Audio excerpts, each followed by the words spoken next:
les origines de la Noël.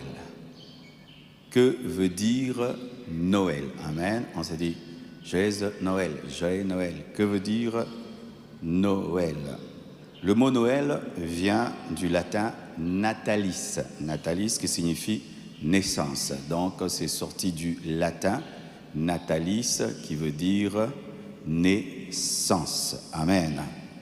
Et dans le contexte chrétien, parce que Noël, c'est pas seulement pour chrétiens, mais dans le contexte chrétien, Noël, c'est la naissance de Jésus-Christ, c'est la célébration de la venue de Jésus-Christ dans le monde. Amen.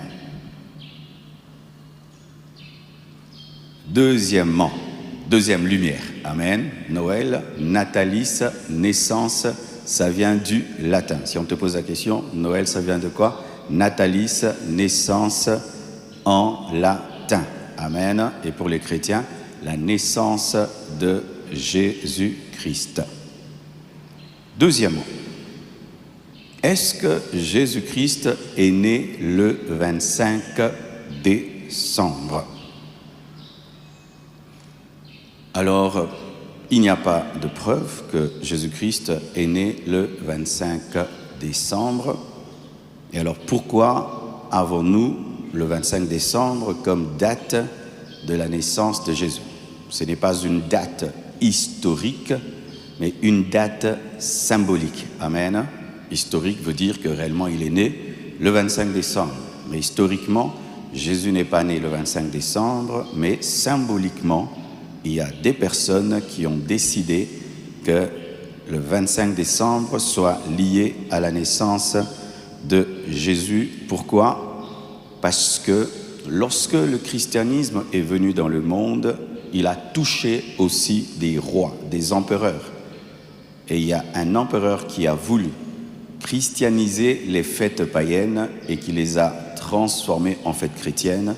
Il y avait une fête qui était la fête du soleil, une fête qui était la fête de Saturne, qui a été christianisée. Donc, premièrement, c'est à cause du solstice d'hiver. Le solstice d'hiver, il y a deux sortes de solstices. Il y a le solstice d'été, c'est lorsque le soleil atteint son niveau le plus élevé par rapport à la Terre. Et il y a aussi le solstice d'hiver, c'est lorsque le soleil atteint son point le plus bas par rapport à la Terre. Et lorsqu'on parle du solstice d'hiver, il prépare des longues journées, c'est-à-dire c'est le retour du soleil. Et les Romains célébraient le retour du soleil. Lorsque le soleil revenait et que les jours étaient plus longs, pour eux c'était une grande fête. Et même jusqu'aujourd'hui en Europe, quand le soleil revient, il faut voir comment ils sont heureux. Et lorsqu'ils célébraient le retour du soleil, cela tombait entre le 21 et le 25.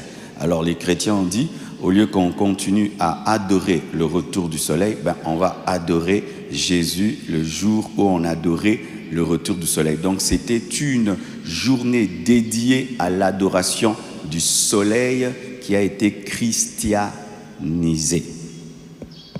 Alléluia. Aussi, c'était aussi pour dire que le soleil a vaincu les ténèbres. Les Romains célébraient la victoire sur les ténèbres par le retour du soleil, le soleil vainqueur. C'était le jour où on adorait la victoire du soleil sur les ténèbres. Et comme ils disent que Jésus-Christ est aussi la lumière du monde, qui est venu dominer les ténèbres, ils ont donné la fête du soleil à Jésus. Amen. Alors, aussi, il y avait des fêtes qu'on appelait les Saturnales. Saturnales, c'est l'adoration de Saturne. Et lorsqu'on adorait les Saturnales, Saturne, on mangeait beaucoup, on échangeait des cadeaux. Pendant un temps, il y avait la joie et beaucoup de licences, de péché. C'était un temps de fête pour adorer Saturne et on s'offrait des cadeaux, on se livrait à la débauche, on se livrait à une vie de licence. Et c'est cette fête aussi de Saturne qui a été donnée à Jésus. Amen. Alléluia. C'est pour que vous compreniez pourquoi cette fête, entre guillemets, qu'on donne à Jésus, mais il y a beaucoup de péchés comme ça, les gens font n'importe quoi, parce qu'avant que ça ne devienne la fête de la naissance de Jésus, c'était la fête de Saturne, la fête du soleil, et ces habitudes ont continué malgré qu'on a donné cette fête à Jésus. Amen. Alors, est-ce que Jésus est né en hiver? Amen. Donc, premièrement, le sens de la Noël, natalis, en naissance en latin. Aussi, la date du 25 décembre. Jésus n'est pas né le 25 décembre. Le 25 décembre, c'était le jour où on adorait le soleil et on adorait Saturne. Et lorsque les Romains sont devenus chrétiens, ils ont pris la fête qui était dédiée à leur Dieu, ils l'ont donnée à Jésus, mais tout en continuant certaines habitudes qui étaient liées à la célébration du soleil et de Saturne. Amen. Je souffre avec ça. Alors, Jésus est-il né en hiver? Non, Jésus n'est pas né en hiver. La Bible nous dit que, dans Luc 2, verset 8, il y avait dans cette même contrée des bergers qui paissaient dans les champs les veilles de la nuit pour garder les troupeaux. Et en Israël, en hiver, les bergers ne paissent pas dehors les brebis. Amen. Quand c'est l'hiver, il fait froid, on ne sort pas avec les brebis. Ce qui veut dire que Jésus-Christ n'est pas né en une période très très froide parce qu'on nous parle des bergers qui étaient dehors en train de paître leurs troupeaux. Jésus n'est pas né en hiver. Amen. Aussi, lorsque on étudie le recensement chez les Romains ne faisaient pas le recensement pendant une période hivernale parce qu'il fallait se déplacer et en hiver on se déplace difficilement, mais vous allez voir que Jésus-Christ, il fallait que Marie puisse aller au recensement, donc le déplacement était facile et le Romain était très intelligent, il ne pouvait pas fixer le recensement en une période hivernale. Donc sur base de voir des bergers dehors avec des animaux et voir le recensement au temps de la naissance de Jésus-Christ, nous pouvons dire que Jésus n'est pas né en hiver parce que l'hiver n'est pas pratique pour le recensement, l'hiver n'est pas pratique pour prendre soin des brebis au dehors. Amen.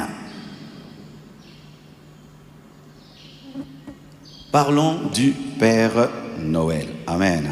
On peut me mettre la photo du Père Noël.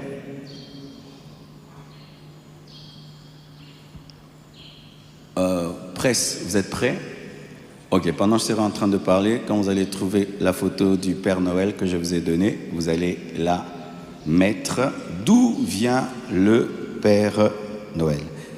Et ce qui est terrible, Tabiri est revenu de l'école, et tout d'un coup il me dit oh, la photo du Père Noël, ma photo du Père Noël. J'ai dit oh, ici il n'y a pas de photo du Père Noël.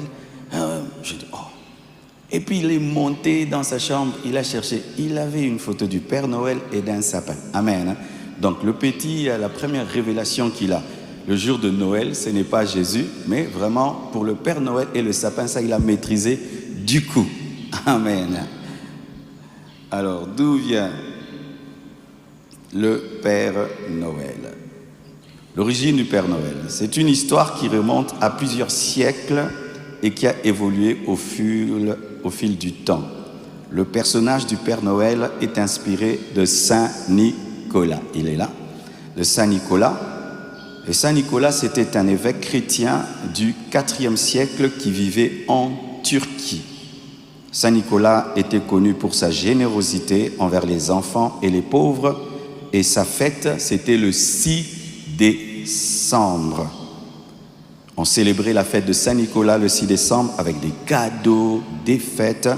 Et au Moyen-Âge, la légende de Saint-Nicolas s'est répandue en Europe, notamment en Allemagne et aux Pays-Bas, où il est appelé Sinterklaas.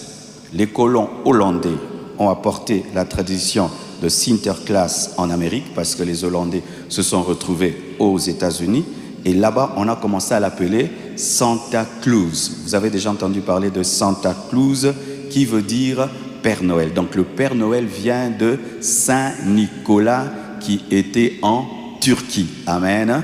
Donc Saint Nicolas. Quand vous voyez Père Noël, son arrière grand-père, c'est Saint Nicolas. Amen. Alors, pourquoi le Père Noël s'habille en rouge-blanc? Mettez rouge-blanc, mettez-le encore. Le Père Noël est en rouge-blanc parce que c'est Coca-Cola qui l'a volé. Ah oui, si vous ne savez pas. Donc, avant le Père Noël, il y avait beaucoup de couleurs sur le Père Noël, mais c'est Coca-Cola qui a lié ces couleurs rouge-blanc au Père Noël pour vendre, pour des raisons commerciales et aussi parce que c'est aussi les couleurs des évêques romains. Les évêques romains s'habillent souvent en rouge-blanc, mais vraiment c'est Coca-Cola qui a fait, qui est un Père Noël comme ça, c'est Coca-Cola pour la publicité de Coca-Cola. Si vous doutez, faites des recherches. Aujourd'hui, on trouve tout. Amen. C'est pourquoi je lis. C'est pour dire que ça ne vient pas de moi. J'ai fait des recherches. C'est simple. Moi-même, j'étais étonné que c'est Coca-Cola qui nous a donné cela. J'ai l'impression que vous voulez me lapider. Je partage que la connaissance. Aujourd'hui, vraiment, je suis comme à l'université. Alléluia. Donc, le Père Noël en rouge-blanc, c'est une combinaison de couleurs qui est devenue emblématique. Le rouge-blanc sont les couleurs traditionnelles associées à Saint Nicolas, l'ancêtre du Père Noël. Et au 19e siècle, les illustrations de Thomas Nast, il faut faire des recherches sur Thomas Nast, il a beaucoup influencé la Noël, beaucoup, les lutins, tout ça là, c'est ce monsieur Thomas Nast qui a influencé ce que nous faisons aujourd'hui. Et il a fait que aujourd'hui, c'est Thomas Nast qui a popularisé le Père Noël en rouge-blanc et s'est inspiré des vêtements des évêques romains. Mais en 1930, c'est la compagnie Coca-Cola qui a utilisé l'image du Père Noël en rouge et blanc dans ses publicités et c'est ce qui a contribué à fixer cette combinaison de couleurs dans l'imaginaire collectif. Donc c'est en 1930 vraiment que le Père Noël en rouge et blanc est devenu célèbre, de sorte que si aujourd'hui tu présentes un Père Noël en noir, bleu, les gens n'y croient pas, c'est Coca-Cola. J'allais dire acclamer Coca-Cola, mais non. Amen. Pourquoi aujourd'hui je vous enseigne ainsi? Parce que vous devez connaître l'origine des choses que vous croyez, que vous mettez dans vos maisons et que vous poussez vos enfants à faire, savoir dans quoi tu es. Tu peux croire que tu es dans une chose très spirituelle alors que tu es dans Coca-Cola. Parlons du sapin de Noël. Là, c'est terrible. C'est beau ce sapin. Wow, tu en as un pareil à la maison? Qui en a un comme ça? Alors, la tradition de décorer les arbres vient de l'Europe du Nord, notamment d'Allemagne et de Scandinavie. Les anciens Germains et Celtes considéraient les arbres comme des symboles de vie et de fertilité. Ils décoraient des arbres avec des fruits, des fleurs et des objets précieux pour célébrer le solstice d'hiver. Je vous ai déjà parlé du solstice d'hiver lié à la Noël déjà, du 25 décembre. Les Romains décoraient des arbres avec des fruits et des fleurs pour célébrer la fête de Saturne. Vous voyez encore, ça revient toujours à leur croyance. Les chrétiens ont repris cette tradition pour célébrer Noël en ajoutant des symboles chrétiens comme la croix et les étoiles. Alléluia. Vous devez savoir ceci, que c'est une tradition qui adorait les arbres qui restaient verts lorsque tous les autres étaient secs. C'est-à-dire lorsque tous les arbres sèchent et qu'un arbre est vert, on disait que cet arbre est un symbole de fertilité et même on adorait cet arbre.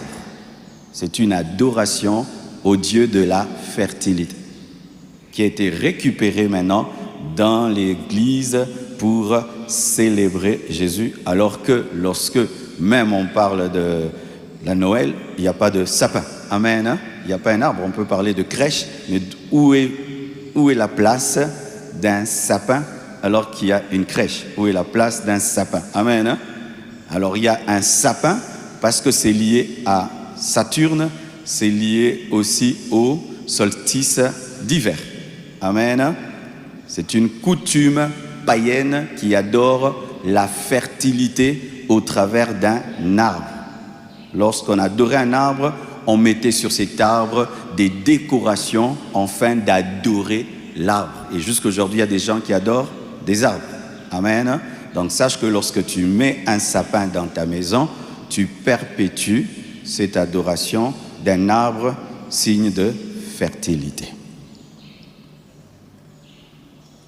Après ça, je prends l'avion, je voyage.